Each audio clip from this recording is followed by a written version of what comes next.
cacti and succulent growers, I'm Lynn. Welcome to Desert Plants of Avalon in the north of Ireland. And in today's video, I'm going to be repotting my Espostoopsis cacti.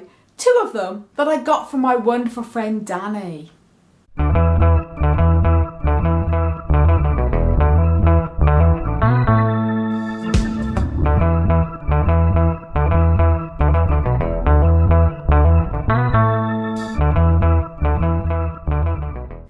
Now these are the awesome Espostoopsis dybowskii, and if I'm saying this wrong guys, do correct me, because this is a genus of cacti that I'm completely new to, so I'm very happy to have these. And I actually thought when I got these from Danny, I thought they were a type of clyster cactus, and I thought it was really strange because they don't look like any of the other clyster cacti that I have in my collection.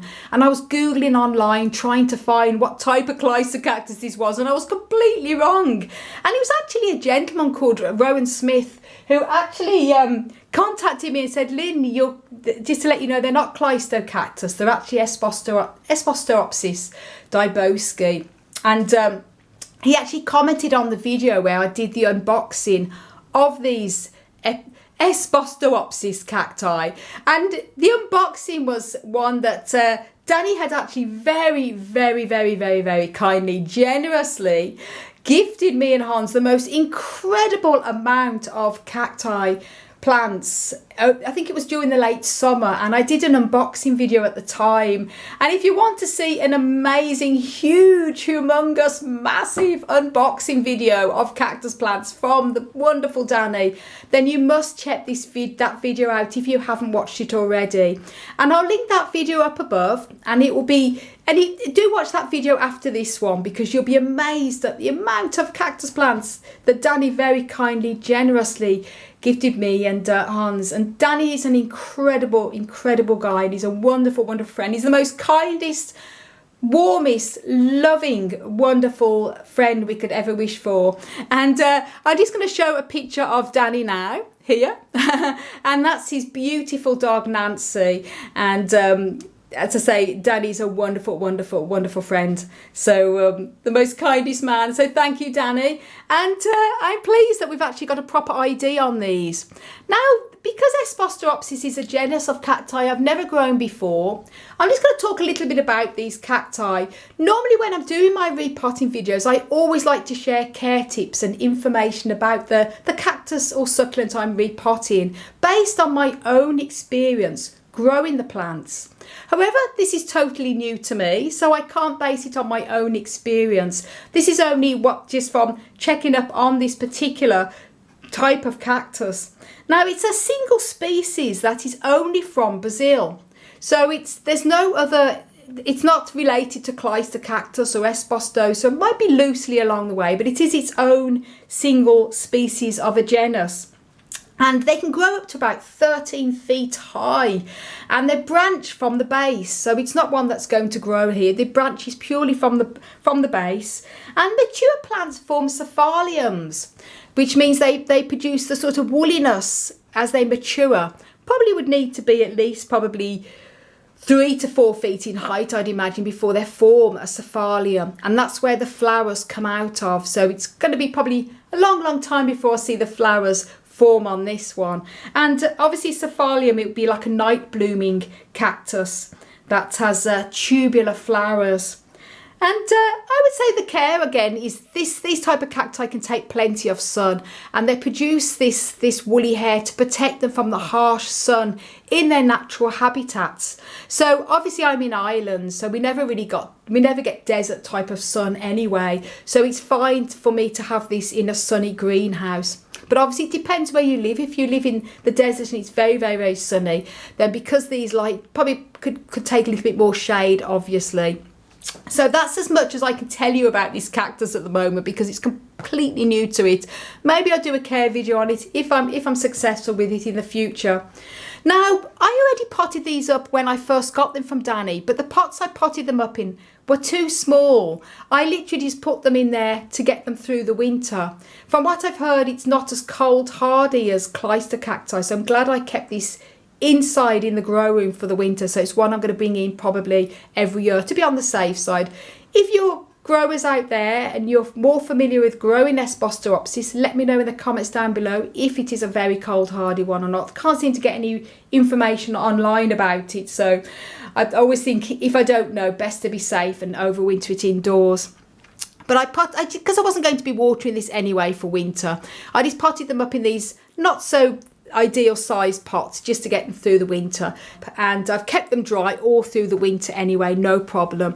And I've got them these better pots here I got from the garden centre the other day. They're great square pots, and as you can see here, much better pot for these stunners.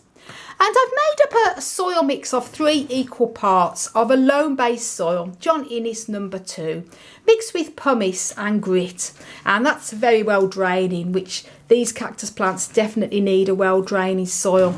So I've got the pots, I've got the soil. Now it's time to get potting them up. Now I've filled in a little bit of soil at the bottom of the pots there. And now I'm going to be taking them out. This should be very easy to repot because, as I say, I haven't really done much with them, and I know I should be protecting my hands. I'll probably just use this little pot here, one of these pots, just to protect my hands, as I just don't like using gloves. So don't need to really worry about squeezing the pot. It's going to come out loosely anyway. Yep, happy days. There we go. Great little root system on that. So this is going to be so much better to put in here. This is where the pot can sometimes come in handy, just so we don't have to touch the cactus as such, but it's easy to hold there.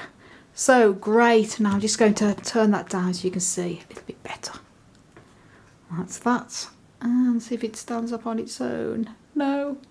So a bit of soil in here. And usually it will. That's it. So.